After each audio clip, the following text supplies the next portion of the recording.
네, 여러분 안녕하세요. 부영부재TV의 동생 전승배입니다. 오늘 이게 또 이렇게 아침에 촬영하러 나왔는데 정말 유명한 분이 건물을 매입을 했다 그래서 이렇게 빠르게 나왔습니다. 저희가 이제 나와 있는 위치가 을지병원 사거리랑 이제 학동공원 가운데쯤에 있는 곳이거든요. 내용에 대해서 좀 설명을 드리기 앞서서 이제 건물 개요를 먼저 설명을 드리도록 하겠습니다. 계약은 2024년 3월 29일 날 진행을 했고 소유권 이전일은 24년 6월 11일입니다. 매매 금액은 137억이고 대지 평수는 95평입니다. 평당 금액은 1억 4,300만 원 정도가 되고요. 연면적은 398평이고 지하 2층, 지상 5층 건물입니다. 준공연도는 2002년 10월 23일 날에 준공이 됐고 현재 자주식 주차장으로 8대가 주차가 가능하면서 용도 지역은 제2종 일반 주거 지역에 엘리베이터 1대가 들어가 있습니다. 네, 그래서 제가 아까 유명한 분이라고 했잖아요. 유명한 분이 배우 김우빈 씨가 건물을 이제 매입을 했습니다. 본명이 이제 김현중 씨로 개인 명의로 매입을 했는데 매입을 할 때 매매 금액이 137억에서 62억 원 대출이고 세금을 다 포함해서 한 83억 한 3천만 원 정도가 본인 현금이 들어갔다고 보시면 될 것 같아요. 그것도 이제 이 건물이 상당히 특이합니다. 지금 저희도 촬영하면서 놀랐는데 외국인 분들 여러 명이 오셔가지고 이제 이 건물 계속 보고 가시더라고요. 그 이유가 뭐냐면은 BTS 이제 방탄소년단에 속해 있는 하이브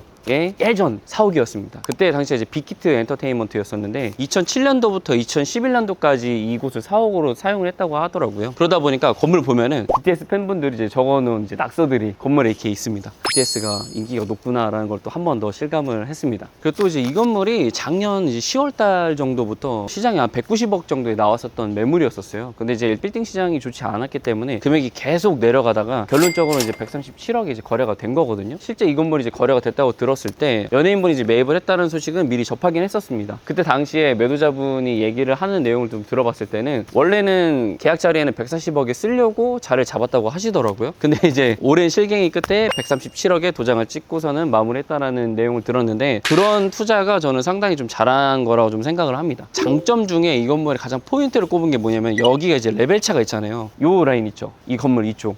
여기가 이제 지하 1층입니다. 그러니까 지하 1층이 1층처럼 이제 노출이 되어 있는 거고 그 일로 더 가보면은 여기 입구 들어가는 곳이 이제 지하 2층이거든요. 지하 2층은 이제 바로 주차장으로 들어갈 수 있게끔 되어 있습니다. 여기가 용도 지역이 제2종 일반 주거 지역임에도 불구하고 건물 자체가 지금 상당히 커 보여요. 그래서 전체 다 사무실로 들어가 있기는 한데 건물 자체는 향후에도 사옥으로 쓸 수 있을 만큼 상당히 괜찮은 건물이었습니다. 그리고 또 두 번째 장점이 뭐냐면은 제가 아까 말씀드렸던 것처럼 연면적이 398평이거든요. 근데 매매 금액이 이제 137억인데 연면적이 400평 가까이 되는 건물을 사실 찾기가 쉽지가 않습니다. 상당히 건물이 큰데도 저는 이 금액 정도면은 충분히 메리트가 있다고 생각을 했었고 저 옆 건물도 김우빈 씨가 매입을 했던 이 건물처럼 지하 1층이 저렇게 노출이 되어 있습니다. 상당히 이제 커 보이는 효과가 있거든요. 근데 이제 저 건물도 평당 1억 2천 수준의 매각이 됐었을 거예요. 근데 이 건물 같은 경우 매입을 한 시세가 한 1억 4천 정도 수준에 매입을 했는데 주변 최근에 거래된 걸 보니까 나대지 상태의 매물들이 한 1억 3천에 거래가 됐더라고요. 그런 부분에서 봤었을 때는 충분히 평당 금액도 메리트가 있지 않았을까. 또 이제 셀링 포인트 좀 정리를 하면은 지하 1, 2층이 지상 1층으로 이렇게 좀 노출이 되어 있다는 효과 하나랑 이제 매매 금액 대비 연면적이 상당히 큰 부분 그리고 이제 마지막으로는 이제 주변 시세 대비 저렴한 편에 매입을 했다라고 생각을 하고 있습니다. 이 건물이 또 단점도 있는데 단점을 굳이 꼽자고 하면은 일단 한 두 가지 정도일 것 같아요. 첫 번째는 역과의 거리가 너무 멀어요. 신사역 같은 경우에 제가 실제로 걸어보니까 한 도보 8분 정도 걸리는 것 같고요. 학동역 같은 경우에는 한 도보 9분에서 한 10분 정도 거리가 이제 걸리는 것 같습니다. 역세권 건물은 또 아닌데 향후에 저 을지병원 사거리에 위례 신사선 개통 내용이 있긴 하지만 조금 기간이 많이 남았다는 부분이 일단 좀 단점일 것 같고요. 두 번째로는 지하 1층이랑 2층 이렇게 노출되어 있다는 부분은 건물이 상당히 이제 커 보인다는 좀 장점이 있긴 합니다. 다만 약간 아쉬운 부분이라고 하면은 옆 건물 같은 경우에는 지하 1층이 이렇게 근린생활시설처럼 사용할 수 있게끔 바로 노출이 되어 있는데 이 건물 같은 경우에는 1층에 노출되어 있는 부분이 주차장으로 이제 들어가는 부분이라는 게 약간의 뭐 단점이라고 꼽으면은 이제 단점일 수 있을 것 같아요. 근데 뭐 지하 1, 2층이 지상 1층으로 노출된다는 거는 장점의 효과가 더 크기 때문에 굳이 한번 아쉬운 부분이라고 좀 한번 꼽아봤습니다.